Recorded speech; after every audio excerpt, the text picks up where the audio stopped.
10,000 hours. That's how long it takes to master a skill. Right?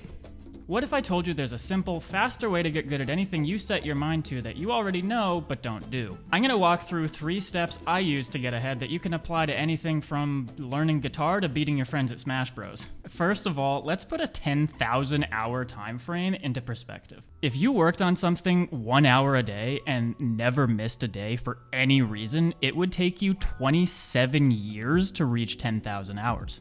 Kind of a daunting commitment to learn how to master grandma's lasagna, isn't it? Now, if you're already halfway through your dissertation in the comments, don't bless us with your knowledge just yet, because you're actually right.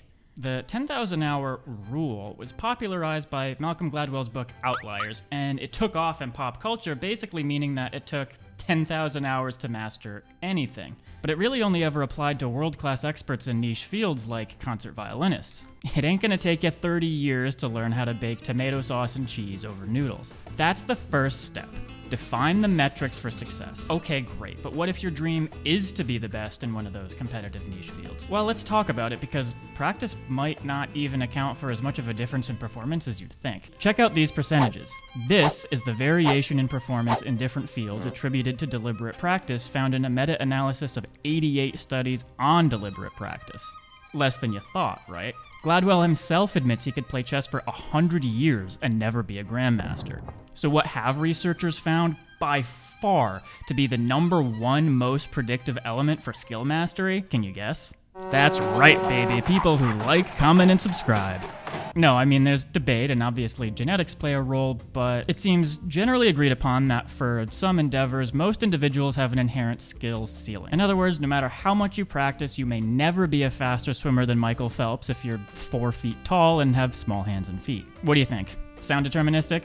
That's why this step is important. Success could be relative to the skill of the competition, where becoming the best in a game no one plays will be way easier than getting to the top level of something against millions of other competitors with coaches and good practice. Alternatively, success might not require any skill at all. Ascertain exactly what you want to accomplish, because I'm going to make a bold claim and say that you are nowhere near your skill ceiling for what it is that you're trying to master. And if that's the case, practice potentially not pushing elite level competitors past their rivals is irrelevant for you right now. For instance, could you get good enough at guitar that your friends and family think you're amazing? Absolutely, in way under 10,000 hours. But could you get good enough that you get paid for a performance or put out an album? Yeah, without a doubt. Also, likely in under 10,000 hours. Could you get good enough to be widely regarded as the best player to ever touch a string? But the point of defining your criteria for success is to not get discouraged at what maybe you can't do. You wouldn't call someone who became fluent in Mandarin a failure because they don't know every word in the language. How funny would it be if I ended the video here and just said, the secret to skill mastery is lowering expectations. When I was a kid, I had a piano teacher who would always say there's a difference between practice and performance. And she'd ask if I understood, and I said yes, because Isle Delfino wasn't going to clean itself, but I didn't really understand until later how profound that advice was. You see, there are 2 really good ways to spend a lot of time doing something and not get any better. The first is to practice doing it wrong. The second is to spend most of your time performing. If you're practicing something wrong, you need better instruction. If you're always performing, you're not improving aspects in which you're not already proficient. Let me give you some examples. Do you play your favorite riffs again and again instead of repeating a chord progression you can't play on time? Do you run on a treadmill every week but have no idea what your form looks like? Do you play ping pong with your friends and hit every ball the same way? How many hundreds or thousands of hours have you spent typing without getting any faster? In these instances, you're spending time performing, strengthening the skills you've already learned and shooting for the best with what you've got. And it's very hard, if not impossible, to see significant growth from performing alone. My teacher was onto something. There's a difference between practicing and performing. When you practice deliberately, you build new skills and break down areas that give you trouble into smaller, manageable parts. A 45-minute sonata still consists of individual measures you can practice.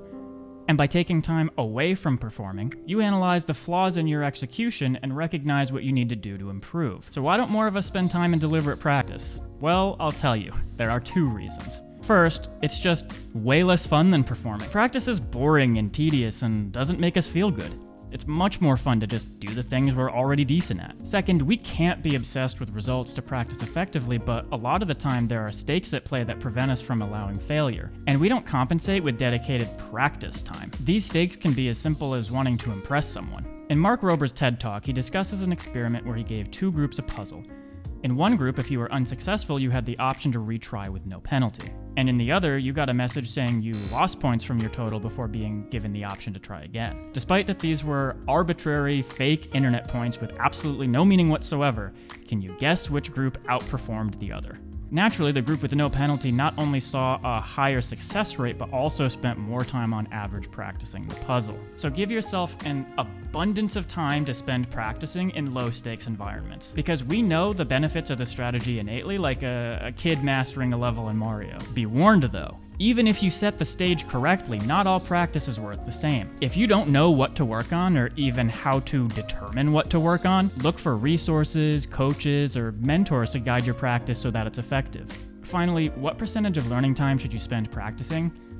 I'd say most of it, especially if you haven't already accomplished your goal. That said, efficiently alternating between practicing and performing is still valuable because there are lessons that you need from performing. I remember when I was taking piano lessons in college and I had a performance coming up, and I asked my teacher at the time if I could literally omit certain notes from a section of the piece because it was really difficult and I didn't think I'd be able to get it down in time before the performance. But I thought it was a pretty ludicrous request and he was going to say no, but he was like, yeah, sure, go ahead. No one's even going to notice. Maybe the composer himself wouldn't have even played those notes. I was shocked because before then I had more perfectionist, practice-oriented, learn the basics kind of teachers who never would have gone for such a thing. And it showed me how different mindsets can be valuable during both practice and performance. Handling nerves, dealing with setbacks and limitations, all of these things can be improved during performance. Think of practice like investment and performance is like cashing out. Decide how much you want up front and then invest what's necessary to get that return. The third step is the easiest to explain and hardest to do. Honestly, it's not even a step at all, but I feel like it's so enticing to want to skip that it's worth mentioning. Do it. What percentage of people who see this, who even agree with the premise, do you think are going to intend to change the way they improve at things, but not really follow through? And I mean, it makes sense. It's like anything else. If it's not your habit, your routine, it's really difficult to get going at first. There are going to be days when you get home and you do not want to do these steps, even the first one. But ask if you're even providing yourself with a chance to reach your goals. Because if you've followed the steps in this video and you aren't getting any closer to achieving your goals, someone's lying, and it ain't me. That's all I'm saying. It ain't me. And if you want to know how to apply these steps to online ways to make money, watch this video.